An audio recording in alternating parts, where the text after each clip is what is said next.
So to make a test tube end, you have to shrink down the end of your tubing. It's usually easiest to heat a section a little bit in your tubing until it starts to glow and get soft. Then you can pull it and it'll thin out. And you keep spinning it to try to make it even. You want to flame cut it off so that you have as little extra material as possible in the end of that tube. So then you take that point and you can heat it and it'll round off. You're seeing collecting some glass there as it starts to glow more. But it looks pretty round. Now, you have to blow on it to get a nice test tube, so you have to put some tubing in. If I'm using 10mm tubing, so it just barely fits inside. To get a good seal, you use a piece of freezer tape. Then you reheat it while spinning and blow on it.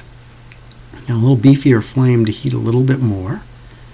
The more evenly you spin it, the better the test tube end will look. And you'll see it's starting to glow on the end there. That really bright stuff is the camera being a little overwhelmed, but it glows on you get it glowing so that the thick part of the glass will continue to glow after you take it out, and you let it cool a little bit and blow so that just the thick part gets thinned out till you get a nice even end like that.